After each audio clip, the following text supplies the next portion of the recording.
જય માતાજી મિત્રો, હર હર મહાદેવ। સ્વાગત છે તમારું મારી યુટ્યુબ ચેનલ આજના સત્સંગમાં। આજના વિડીયોમાં આપણે જાણીશું પોષ માસના વદ પક્ષના પ્રદોષની કથા, મુહૂર્ત, પૂજા ક્યારે કરવી, પ્રદોષ ક્યારે છે તે સંપૂર્ણ માહિતી। જો આપને મારો વિડીયો પસંદ આવે તો લાઈક કરજો, શેર કરજો અને સબસ્ક્રાઈબ કરજો। તો ચાલો જાણી લઈએ પોષ માસના વદ પક્ષના પ્રદોષને મહત્વ વિશે। પોષ માસમાં વદ પક્ષનો પ્રદોષ 2026 16 જાન્યુઆરી શુક્રવારે રહેશે। ત્રયોદશી તિથિ પ્રારંભ થાય છે 15 જાન્યુઆરી 2026 રાતે 8:16। જે આ તિથિ પૂરી થાય છે 16 જાન્યુઆરી 2026 રાતે 10:21। પ્રદોષકાળમાં હંમેશા સંધ્યા સમયે પૂજા કરવાનું મહત્વ છે। તો પૂજાનો ઉત્તમ સમય છે સંધ્યાકાળની આસપાસનો, અને આ સમય પ્રમાણે 16 જાન્યુઆરી શુક્રવારે પ્રદોષનું વ્રત રહેશે, જે શુક્ર પ્રદોષ કહેવાશે। પ્રદોષ વ્રતનું મહાત્મ્ય જોઈએ તો નવરાત્રિના દિવસે ભગવાન નરસિંહે હિરણ્યકશ્યપનો સંહાર કર્યો। આ સમય તે પ્રદોષ, તેથી આ સમયે પ્રદોષ અથવા ત્રયોદશીનું વ્રત કરનાર પરિણીત સ્ત્રીઓનું સૌભાગ્ય અખંડ અને અમર રહે છે। વાર પ્રમાણે જે વ્રત કરવામાં આવે તદ અનુસાર જ તેનું ફળ પ્રાપ્ત થાય છે। સૂતજીના કથન પ્રમાણે ત્રયોદશીનું વ્રત કરનારને 100 ગાયોના દાનનું પુણ્ય મળે છે। વિધિ વિધાનથી આ વ્રતને કરવાથી સંઘળા કષ્ટો દૂર થાય છે।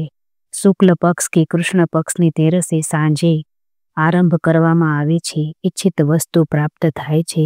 ધર્મિષ્ઠોને 11 ત્રયોદશી અથવા વર્ષભરની 26 ત્રયોદશીનું વ્રત કરીને ઉદ્યાપન કરવું જોઈએ। બ્રહ્મ મુહૂર્તમાં વહેલા ઉઠીને નિત્ય કર્મથી પરવારીને શ્રી શંકર ભગવાનનું સ્મરણ કરવું। સાયંકાળ સૂર્યાસ્તથી 1 કલાક પહેલા સ્નાનાદિ કર્મોથી પરવારીને શ્વેત વસ્ત્ર ધારણ કરવું। પૂજાની જગ્યાને સ્વચ્છ જળથી અને ગાયના છાણથી લીપીને રંગીન કપડાથી મંડપને સુશોભિત કરી 5 રંગોનું મિશ્રણ કરી કમળની આકૃતિ કરીને દર્ભાસન ઉપર ઉત્તર દિશા ભણી મુખ કરીને બેસીને શંકર ભગવાનની સ્થાપના પૂજન કરવું। જો મિત્રો તમે આવું ન કરી શકો આજના સમય પ્રમાણે, તો તમે શિવ મંદિરે જઈને પણ પૂજા કરી શકો છો, અને તમારા ઘરે જો શિવલિંગ હોય તો તેની પણ તમે સાદાઈથી તમારી શક્તિ અને ઈચ્છા અનુસાર ફળની પ્રાપ્તિ માટે પૂજન કરી શકો છો। ઓમ નમઃ શિવાય આ પંચાક્ષર મંત્રના જપ કરતા જળ ચઢાવવું અને ઋતુ પ્રમાણેના ફળ ચડાવવા। જળ ચડાવતા ખાસ ધ્યાન રાખવું કે જળધારા તૂટે નહીં। આ પ્રકારના જપ લયબદ્ધ હોવા જોઈએ। જળ ચડાવતી વખતે જો આંખો ખુલ્લી હોય તો દ્રષ્ટિ જળધારા પર જ સ્થિર રાખવી। મંત્રોચ્ચારમાં ગુંજન કરવું, અર્થાત મંત્ર જો હોઠ, કંઠ અને નાભિ પ્રદેશથી સમન્વિત રૂપે ઉઠે તો એ ઓર પ્રભાવક રહેશે। પ્રદોષ વ્રતની કથામાં જોઈએ તો સંધ્યાકાળ પછીનો જે સમય છે અને રાત્રિ પ્રારંભ થતાં પહેલાંનો જે સમય હોય તેને પ્રદોષ કહેવાય છે। પ્રદોષ રજની મુખમ અનુસાર પ્રદોષ કહેવાય છે। ભગવાન નરસિંહે જે સમયે હિરણ્યકશ્યપનો સંહાર કર્યો હતો તે સમય એટલે પ્રદોષ। પ્રદોષનું વ્રત કરનારે આ સમયે જ ભગવાન શંકરનું પૂજન અને અર્ચન કરવું જોઈએ। પ્રદોષ વ્રત કરવા માટેની અતિ ઉત્તમ તિથિ ત્રયોદશી એટલે તેરસ છે। વ્રત કરતા એ તેરસ પછી સુદ હોય કે વદ, આ દિવસે વહેલા ઉઠી નિત્ય કર્મ અને પૂજાનું કાર્ય સંપન્ન કરીને ભગવાન શંકરના મંદિરે જઈ દર્શન કરવા અને મનમાં પ્રદોષ વ્રતનો સંકલ્પ લેવો જરૂરી છે। આખો દિવસ નકોરડો ઉપવાસ કરવો તો વધુ સારું, નહીં તો ફલ ફલાદી, પ્રવાહી, જ્યુસ, દૂધ, ચા, કોફી એવું લઈ શકો છો। સાંજે 3 ઘડી અલ્પ સમયમાં વ્રત કરનારે સ્નાનાદિથી થઈ સ્વચ્છ સફેદ કપડાં પહેરવા, સફેદ ન હોય તો કોઈ પણ ધોયેલા કે સ્વચ્છ કપડાં ધારણ કરવા અને વંદના કરવી જોઈએ। ત્યારબાદ ભગવાન શિવનું આરાધન કરવું જોઈએ। પૂજા સ્થળને સ્વચ્છ પાણીથી ધોઈને ચોખ્ખું કરવું જોઈએ। 7 રંગના પુષ્પો પદ્મ પુષ્પની આકૃતિ બનાવવી જોઈએ. તેની સામે પૂર્વાભિમુખ કુશન આસન અથવા ગરમ આસન પર બિરાજવું અને ભગવાન શંકરનું ધ્યાન કરવું જોઈએ. આગળ પણ મિત્રો આપણે જાણ્યું એમ જો આ બધી વસ્તુ તમારા પાસે સુલભ્ય ન હોય તો તમે તમારી ઈચ્છા અને તમારી શક્તિ પ્રમાણે ભગવાનની પૂજા કરી શકો છો. માત્ર ભાવના અને શ્રદ્ધા દ્રઢ હોવી જોઈએ તો પણ મહાદેવ સ્વીકારી લે છે. વ્રતના ઉદ્યાપનની વિધિ જોઈએ તો બીજા દિવસે વહેલી સવારે સ્નાનાદિ કાર્યોથી સંપન્ન થઈ રંગીન વસ્ત્રોથી સજ્જ મંડપ બનાવવો. ત્યારબાદ તે મંડપમાં શંકર અને પાર્વતીજીની પ્રતિમા સ્થાપિત કરવી અને વિધિવત પૂજન કરવું. ભગવાન શિવ અને માતા પાર્વતીને પ્રસન્ન કરવા માટે ખીર વડે હવન કરવું. હવન કરતી વખતે ઓમ ઉમા મહેશ્વર શિવાય નમઃ મંત્રના જપ કરતા કરતા 108 આહુતિ આપવી અને તે ઉપરાંત ઓમ રીમ ક્લીમ નમઃ શિવાય મંત્રનું ઉચ્ચારણ કરતા 108 આહુતિ આપવી. આ હવન વિદ્વાન બ્રાહ્મણના હસ્તે કરાવવામાં આવે તો તેનું ફળ અનેક ગણું મળે છે. હવન સંપન્ન થયા પછી બ્રાહ્મણોને ભોજન કરાવવું અને યથાશક્તિ દાન દક્ષિણા આપવી. ત્યારબાદ બ્રાહ્મણના મુખેથી સ્વસ્તિ વાચન કરાવવું અને આશીર્વાદ લેવા. બ્રાહ્મણની આજ્ઞા લઈ સ્નેહીજનો સાથે પ્રસાદ ગ્રહણ કરવું. આ રીતે વ્રત કરનાર પુત્ર પૌત્રાદિથી યુક્ત થઈ અખંડ સૌભાગ્યવતી સ્ત્રી બને છે. વિદ્યાર્થીની વિદ્યામાં વૃદ્ધિ થાય છે. દીકરો હોય કે દીકરી મનગમતા જીવનસાથી મેળવે છે. રોગી રોગ રહિત થાય છે.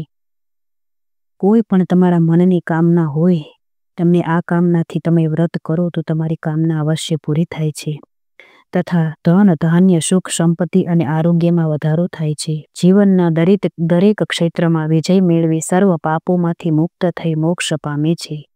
આ પ્રમાણેનો ઉલ્લેખ સ્કંદ પુરાણમાં કરવામાં આવ્યો છે.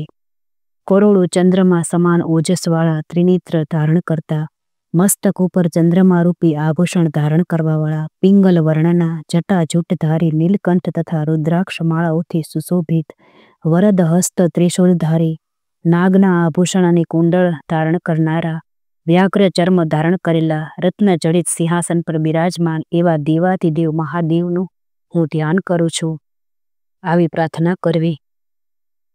ત્રયોદશી વ્રતનું મહાત્મય જોઈએ તો આપણે ઉપર જાણ્યું તેમ ત્રયોદશી વ્રત એટલે પ્રદોષ વ્રત કરવાવાળો મનુષ્ય સદા સર્વ પ્રકારે સુખી બને છે. તેના તમામ પાપો નિર્મૂળ થાય છે. આ વ્રત જો વિધવા સ્ત્રી કરે તો તેના આ જન્મના અને ગયા જન્મના પાપોનો નાશ થાય છે અને હવે પછીના બીજા જન્મમાં તે અખંડ સૌભાગ્યવતી રહે છે. ધન તથા ધાન્યના ભંડારો તેના ભરેલા રહે છે. કુંવારી કન્યા પણ જો આ વ્રત કરે તો ઈચ્છિત ઘર અને વર બંને સારા મળે છે. વ્રત કરનારની જે મનોકામનાઓથી આ વ્રત કરે છે તેની કામનાઓ ભગવાન શંકર પૂરી કરે છે. સૂતજી કહે છે કે ત્રયોદશી વ્રત કરવાવાળાને ગાયના દાન જેટલું જ પુણ્ય મળે છે. આ વ્રત જે ભાવિક પૂર્ણ વિધિ વિધાન અને તન ધન અને મનથી કરે છે તેને સંઘળા દુઃખ અને દારિદ્ર્ય દૂર થાય છે તથા મોક્ષ જેવા પરમપદને પામે છે. પ્રદોષ વ્રતના વારનો પરિચય જોઈએ તો વાર પ્રમાણે પ્રદોષનું નામ હોય છે. રવિવારે આવતો પ્રદોષ દીર્ઘાયુ અને આરોગ્યની વૃદ્ધિ માટે રવિ પ્રદોષ કહેવાય છે. સોમ પ્રદોષ ગ્રહ દશા નિવારણ મનોકામના હેતુ સોમવારે આવતું વ્રત સોમ પ્રદોષ કહેવાય છે.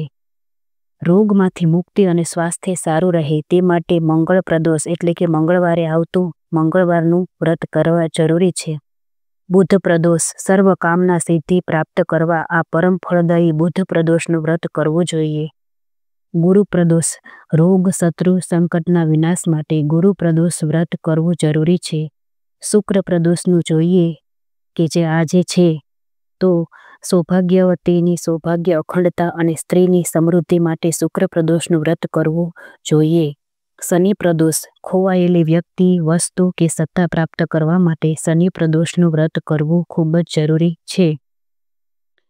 ત્રયોદશીના દિવસે જે દિવસ આવતો હોય તેનું ત્રયોદશીનું વ્રત કરવું જરૂરી છે અને તે જ વારની કથા વાંચવી કે સાંભળવી જોઈએ. દરેક ત્રયોદશી વ્રતમાં રવિ, સોમ અને શનિનું ત્રયોદશી વ્રત જરૂરથી કરવું. આ દિવસના વ્રતથી વિશેષ ફળ પ્રાપ્ત થાય છે. ઓમ નમઃ શિવાય. ચાલો જાણી લઈએ હવે ત્રયોદશી એટલે કે શુક્ર પ્રદોષની વ્રત કથા. શુક્રવાર ત્રયોદશી પ્રદોષ વ્રતની પૂજન વિધિ સોમ પ્રદોષ જેવી જ છે. તેમાં સફેદ વસ્ત્ર અને ખીર જેવી વસ્તુઓનો જ ઉપયોગ કરવો જોઈએ. સૂતજી બોલ્યા, હે મુનિગણ, હવે હું તમને શુક્ર પ્રદોષ વ્રતની વાર્તા સંભળાવું છું, જે ધ્યાનથી સાંભળો. ઓમ નમઃ શિવાય, ઓમ નમઃ શિવાય એવું બોલી અને તેમણે વાર્તા ચાલુ કરી. શુક્ર ત્રયોદશી વ્રતની વાર્તા. પ્રાચીન સમયની વાત છે. એક નગરમાં 3 મિત્રો રહેતા હતા. ત્રણેય વચ્ચે ઘનિષ્ઠ મિત્રતા હતી. એક રાજકુમાર, બીજો બ્રાહ્મણ અને ત્રીજો વણિક હતો. રાજકુમાર અને બ્રાહ્મણ પુત્રના વિવાહ થઈ ચૂક્યા હતા. જ્યારે વણિક પુત્રના લગ્ન થઈ ગયા હતા, પણ તેની પત્ની પિયરમાં જ હતી. આણું કરવાનું બાકી હતું. એક દિવસ બ્રાહ્મણ પુત્રે નારીની પ્રશંસા કરતા કહ્યું, નારી વિનાનું ઘર ભૂત બંગલા જેવું લાગે છે. બ્રાહ્મણ પુત્રના આવા વચન સાંભળી વણિક પુત્રે મનોમન પત્નીને પિયરમાંથી તેડી લાવવાનો નિર્ધાર કર્યો. વણિક પુત્ર પોતાના ઘરે ગયો અને માતા પિતાને વિચાર જણાવ્યો. તેના માતા પિતાએ કહ્યું કે બેટા, અત્યારે શુક્ર દેવતા ડૂબેલી અવસ્થામાં છે. આવા દિવસોમાં વહુ દીકરીને પોતાના ઘરેથી વિદાય કરીને લાવવી શુભ નથી. શુક્રોદય થાય પછી જરૂરથી તું તારી પત્નીને તેના પિયરમાંથી તેડી લાવજે. વણિક પુત્ર તો જીદ પર આવી ગયો અને બોલ્યો, ના, હું આજે જ તેને તેડવા જઈશ. માતા પિતાએ બહુ સમજાવ્યો, પણ બધું બેકાર ગયું. વણિક પુત્ર પોતાના સાસરે ગયો. તેના સાસુ સસરાને જ્યારે તેની ઈચ્છાની વાત કરી, ત્યારે જમાઈને સમજાવવાનો પ્રયત્ન કર્યો, પરંતુ જમાઈરાજ હઠ લઈને જ બેઠા હતા. બધું વ્યર્થ ગયું. છેવટે કચવાતા મને પોતાની દીકરીને જમાઈ સાથે વિદાય આપી. સાસરેથી વિદાય લઈ પતિ પત્ની રવાના થયા. વગડામાં થોડેક દૂર ગયા હશે ત્યાં ગાડાનું પૈડું તૂટી ગયું. પતિ પત્ની બંને ઘાયલ થયા. બળદગાડું તૂટી ગયું. જેમ તેમ કરીને ગાડાને સરખું કરી મંદ ગતિએ આગળ વધ્યા. થોડેક આગળ જતા રસ્તામાં ડાકુઓ મળ્યા. ડાકુઓએ તેમનું બધું ધન, દર, દાગીના વગેરે લૂંટી લીધું અને પલાયમાન થઈ ગયા. પતિ પત્ની રોતા કકળતા ઘરે પહોંચ્યા. ઘરમાં દાખલ થયા કે તરત જ નાગે વણિક પુત્રને ડંખ માર્યો. તે બેભાન થઈ ગયો. વણિકે વૈદ્યને બોલાવ્યા. વૈદ્યે ઘણા પ્રયત્ન કર્યા, પરંતુ પરિણામ શૂન્ય આવ્યું. તેમણે વણિકને કહ્યું, ભાઈ, અમારું કામ તો દર્દીની શુશ્રૂષા કરવાનું છે. જિંદગી આપવી કે લેવી તે તો ઉપરવાળાના હાથમાં છે. મારું માનવું છે કે તમારો પુત્ર વધુમાં વધુ 3 દિવસ જ આ હાલતમાં જીવશે અને પછી મૃત્યુ પામશે. જ્યારે બ્રાહ્મણ પુત્રને આ ઘટનાની ખબર પડી તો તે દોડતો વણિકને ત્યાં આવ્યો. બ્રાહ્મણનું સંતાન એટલે વિદ્યા તેને કોઠે પડેલી હોય, કંઈ નવાઈ નથી. તેણે પોતાની વિદ્યાના આધારે વણિકને જણાવ્યું કે તમારા પુત્ર પર સંકટ આવવાનું કારણ એ છે કે તે પોતાની પત્નીને શુક્રગ્રસ્ત અવસ્થામાં તેના પિયરમાંથી લાવ્યો છે. તેથી તેની પત્ની જો શુક્ર પ્રદોષ વ્રત કરવાનો સંકલ્પ કરે અને તેની પત્નીને ફરીથી પિયરમાં મોકલી આપે તો જ તમારો દીકરો જીવિત થશે. પત્નીએ તો તરત જ શુક્ર પ્રદોષ વ્રત કરવાનો સંકલ્પ કર્યો અને વેલ જોડાવી તેમાં પોતાના પતિને સુવડાવી પિયર તરફ જવા રવાના થઈ. વેલ જેમ જેમ પિયર તરફ આગળ વધવા લાગી તેમ તેમ પતિની હાલતમાં સુધારો થવા લાગ્યો. પિયર પહોંચતા સુધીમાં તો તેનો પતિ એકદમ સ્વસ્થ થઈ ગયો. જ્યારે શુક્ર ઉદય થયો ત્યારે તે પોતાની પત્નીને લઈ પોતાના ઘરે આવ્યો. પતિ પત્ની બંને સુખીથી રહેવા લાગ્યા અને જીવ્યા ત્યાં સુધી શુક્ર પ્રદોષનું વ્રત કર્યું અને મૃત્યુ પછી શિવલોકને પામ્યા. બોલો ઓમ નમઃ શિવાય, ઓમ નમઃ શિવાય. તો મિત્રો, તમે જાણ્યું કે શુક્ર પ્રદોષનું વ્રત કેટલું મહાત્મ્ય આપે છે કે જે મરેલા વ્યક્તિને પણ સજીવન કરી શકે છે. તો સ્ત્રીઓએ અખંડ સૌભાગ્ય માટે શુક્ર પ્રદોષનું વ્રત જરૂરથી જરૂર કરવું જોઈએ. મિત્રો, મને આશા છે કે તમને મારો વિડીયો પસંદ આવ્યો હશે. પ્રદોષના દિવસે જેટલી બને તેટલી મહાદેવની પૂજન અર્ચન તેમના પરિવાર સાથે કરવી જોઈએ.